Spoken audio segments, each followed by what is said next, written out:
یہ دو چیزیں اگر کسی ذہن میں آ جائیں، میں سمجھتا ہوں کہ اس نے اپنی زندگی کی پوری نصیحت حاصل کر لی۔ یہ دو چیزیں جس ذہن میں بیٹھ گئیں، نقش ہو گئیں، میں جس بندے کو یہ دو چیزیں سنوار نہیں سکی، تیسری کوئی چیز اسے سدھارے گی بھی نہیں۔ آج پہلی مرتبہ جمعہ میں معذرت کے ساتھ بیٹھ کر کے مجھے خطاب کرنا پڑ رہا ہے، علالت کی وجہ سے دعا فرمائیں اللہ صحت عطا فرمائے، اور دین کے کاموں میں اللہ تعالی ہماری قوتوں کو اور مضبوط فرمائے۔ عزیزان گرامی وقار، قرآن عظیم یوں ارشاد فرماتا ہے، افحسبتم انما خلقناکم عبثا، کیا تم یہ گمان کرتے ہو کہ ہم نے تمہیں بیکار میں پیدا کیا ہے؟ پہلی چیز، کیا تم یہ گمان کرتے ہو کہ ہم نے تمہیں فضول پیدا کیا ہے، بیکار میں پیدا کیا ہے؟ جیسے کچھ لوگ سوچ کر کے بیٹھے ہیں آج۔ وَأَنَّكُمْ إِلَيْنَا لَا تُرْجَعُونَ، اور رب تعالیٰ فرماتا ہے کیا تم یہ گمان کر کے بیٹھے ہو کہ تم ہماری طرف نہیں لوٹائے جاؤ گے، ہماری طرف نہیں پھیرے جاؤ گے؟ کیا تم یہ دو چیزیں سوچ کر کے آج بیٹھے ہو؟ تو ان چیزوں کو اپنے ذہن سے نکال دو۔ اللہ رب العزت نے دنیا میں کوئی بھی چیز فضول پیدا نہیں فرمائی۔ تمہاری بات تو الگ ہے، اس نے ایک چھوٹے سے کیڑے مکوڑے کو بھی پیدا کیا ہے تو اس کا اپنا ایک کام ہے، اس میں حکمتیں ہیں اللہ کی۔ انسان، تم تو اشرف المخلوقات ہو، اور آپ کو بیکار میں پیدا کرنا ہو ہی نہیں سکتا۔ اتنا بڑا دنیا کا عجوبہ ہے انسان کہ جسے سمجھتے سمجھتے آج دنیا ہزاروں سال کا سفر کر چکی لیکن اسے سمجھ نہیں سکی۔ مجھے یہ بتائیں، ترقیات کے اس زمانے میں جہاں ہر چیز بنائی جا چکی ہے لیکن دوسرا انسان پیدا کیا نہیں گیا، آج تک دنیا میں روبوٹ تو بنے ہوں گے لیکن تمہارے دلوں کے اندر جو فیلنگز ہے وہ کون ڈالے گا اس کے اندر؟ ایک دوسرے سے محبت کرنا یا نفرت کرنے کے جو جذبے ہیں یہ کون اس مشین کے اندر ڈال سکے گا؟ انسان کو تو اللہ تعالیٰ نے بیکار میں نہیں بنایا، یہ ایک ایسا عجوبہ ہے کہ دنیا کی ساری مخلوقات جتنی بھی اللہ رب العزت کی ہیں ان میں افضل اسے بنایا ہے۔ جب افضل چیز کو کوئی اس طرح سے بیکار میں نہیں چھوڑتا دنیا میں، تمہارے پیدا کرنے کا کوئی تو مقصد ہوگا، کیوں تمہیں دنیا میں بھیجا گیا ہے؟ پہلی چیز یہ ہے کہ بعض لوگ یہ گمان کر کے بیٹھے ہیں میں تو ایسے ہی بیکار میں پیدا کیا گیا ہوں۔ وَأَنَّكُمْ إِلَيْنَا لَا تُرْجَعُونَ، اللہ رب العزت فرماتا ہے کیا تم یہ سوچ کر کے بیٹھے ہو کہ ہماری طرف نہیں لوٹائے جاؤ گے؟ جو من میں آ رہا ہے وہ کرتے جا رہے ہو، کیا تمہارے ذہن میں یہ بات نہیں کہ مجھے ایک دن لوٹ کر کے اس بارگاہ میں جانا ہے جس نے مجھے پیدا کیا ہے؟ یہ دو چیزیں اگر کسی ذہن میں آ جائیں، میں سمجھتا ہوں کہ اس نے اپنی زندگی کی پوری نصیحت حاصل کر لی۔ پہلی چیز، اسے یہ معلوم ہو کہ میں کیوں پیدا کیا گیا ہوں۔ دوسری چیز، اس کے ذہن میں یہ یقین ہو جائے کہ مجھے لوٹایا جائے گا، مجھے لوٹایا جائے گا، ایک جگہ مجھے کھڑا کیا جائے گا، وہ آخری دن ہوگا۔ تو یہ دو چیزیں جس ذہن میں بیٹھ گئیں، نقش ہو گئیں، میں سمجھتا ہوں پھر مزید اسے تقریروں کی بھی ضرورت نہیں ہوگی، مزید اسے نصیحت کی بھی ضرورت نہیں ہوگی۔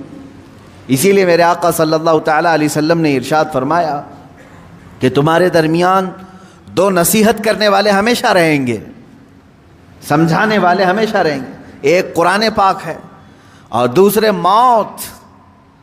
موت تمہیں سمجھاتی رہے گی کہ ہر ایک کو لوٹنا ہے اللہ کی بارگاہ میں، ہر ایک کو پلٹ کر کے جانا ہے رب ذوالجلال کی بارگاہ میں۔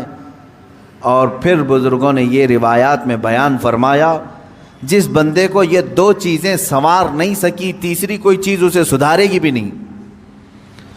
موت لوگوں کی دیکھتا ہے، جنازے اٹھاتا ہے، اپنے ہاتھوں سے دفن کرتا ہے، مٹی ڈال کر کے آتا ہے، پھر اس کے ذہن میں یہ بات کیوں نہیں آتی کہ مجھے بھی اسی مقام پر آنا ہے، مجھے بھی اپنا پورا سفر طے کر کے یہیں آنا ہے۔ اب یہاں پر میں ایک مختصر سی مثال دوں گا۔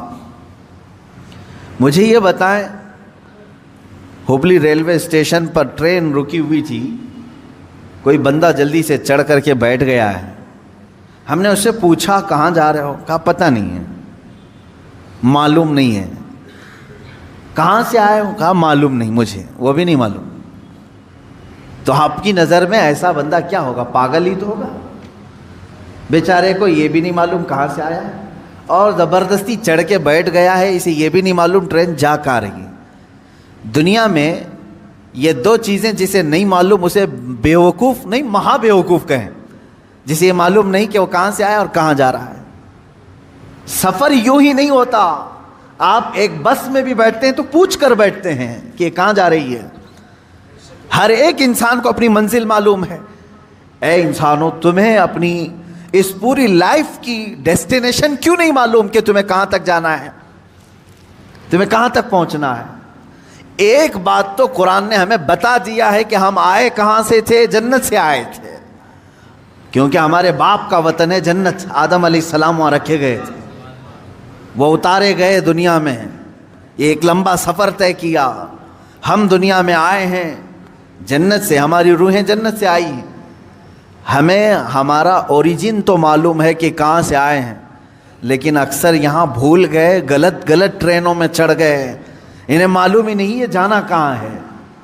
آج اگر تم نے طے نہیں کیا کہ جانا کہاں ہے تو زندگی تمہیں ایسے چوراہے پر لے جائے گی جہاں تم گمراہ ہو جاؤ گے، تمہیں پتہ بھی نہیں چلے گا۔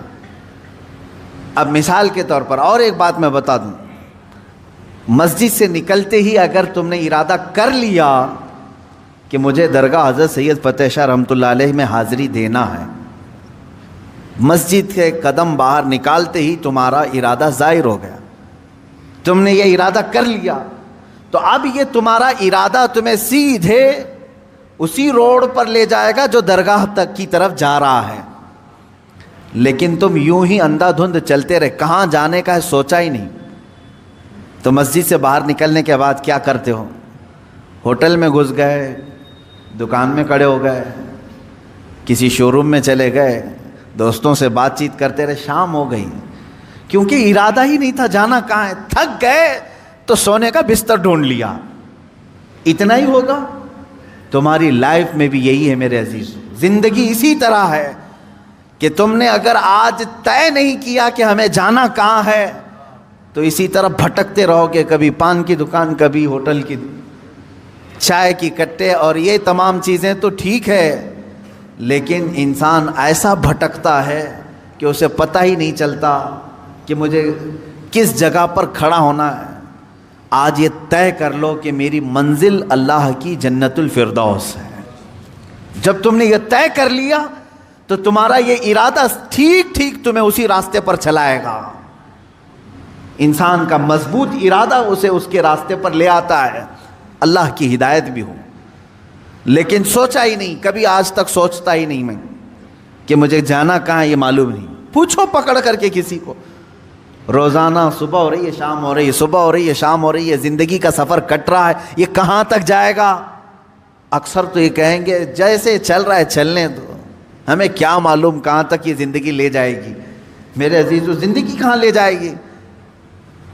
تم اسی طرح پنچر گاڑی میں بیٹھو گے تو پتہ نہیں کہیں پر بھی ٹائر پھٹے گا، اور ایسے ہی ہوتا ہے جیسے آپ یہاں سے نکلے اور ڈیسٹینیشن معلوم نہیں تھا، زندگی بھر گھومتے رہے اور جب تھک گئے تو قبرستان میں سو گئے، تمہیں اٹھا کر کے سلا دیا گیا، ہو گئی زندگی ختم ہو گئی۔ لیکن وہ بندہ جسے اپنا ڈیسٹینیشن معلوم ہے، جسے اپنی منزل معلوم ہے، جسے اپنا گھر معلوم ہے، وہ بھٹکتا نہیں، اسی راستے پر چلتا ہے۔ میرے پاس ٹائم کم ہے، مجھے جانا یہاں تک ہے، وہ تیزی سے دوڑتا ہے، یا سواری ملے تو اس پہ سواری پہ بیٹھ جاتا ہے۔ اب مجھے یہ بتائیں، تمہارے آپ کے ارادوں میں یہ ہے کہ یہاں سے مجھے اجمیر شریف جانا ہے، آپ کے پاس فقط 2 دن کا وقت ہے، آپ کوئی انتظام نہیں تھا، پیدل ہی نکل پڑے، تھوڑی دیر کے بعد دوڑنے لگے کہ نہیں 2 ہی دن کا ٹائم ہے، جلدی پہنچنا ہے۔ اس کے بعد پھر کوئی بیل گاڑی آئی، اس میں چڑھ گئے، جا رہی ہے یہ، مجھے جہاں تک لے جائے، مجھے فاسٹ ہونا ہے۔ تھوڑی دیر کے بعد کوئی بائک والا آیا، وہ لے کے گئے، تھوڑی دیر کے بعد بس آئی، اس میں چڑھ گئے، تھوڑی دیر کے بعد ٹرین مل گئی، اس میں چڑھ گئے۔ یعنی آپ اس راستے پر ہر فاسٹ جانے والی چیز کو ڈھونڈ رہے ہیں اور بڑھتے جا رہے ہیں، کیونکہ 2 دن کا ٹائم ہے۔ اور بڑھتے بڑھتے اتنی تیزی سے پہنچ گئے کہ وقت سے پہلے آپ اجمیر معلیٰ پہنچ گئے. یہ زندگی کی دوڑ ہے. میرے عزیزو، تمہارے لیے اگر جنت کا فیصلہ ہو چکا ہے آپ کے ذہن میں کہ مجھے جانا وہیں پر ہے، تو میں یہ بتاتا ہوں زندگی بہت شارٹ ہے تمہارے پاس، بہت مختصر ہے، بہت تیزی سے تمہارے دن گزر رہے ہیں. تمہیں لوٹایا جائے گا اللہ کی بارگاہ میں، اور اس راستے پر تم تیزی سے چلو، اس لیے کہ ٹائم کم ہے. اور جنت کا ٹکٹ کسے ملتا ہے یہ بھی بتا دیا گیا ہے. تمہاری نمازیں کمپلیٹ ہو، جلدی سے اس کی طرف توجہ کر لو. تمہارے روزے باقی نہ رہیں، اس کی طرف لگ جاؤ. تمہاری زکوٰۃ کوئی قضا نہ رہ جائے، اس کی طرف لگ جاؤ. حج اگر فرض ہو چکا ہے تو فوراً چلے جاؤ. اس لیے کہ وقت تمہاری زندگی میں بہت کم ہے. اور جسے یہ معلوم ہو کہ میرے مختصر وقت میں مجھے سب کرنا ہے، میں سمجھتا ہوں وہ اپنی زندگی کو عیاشیوں میں نہیں گزارتا، فالتو اور ضائع اوقات اپنی زندگی کو نہیں خرچ کرتا.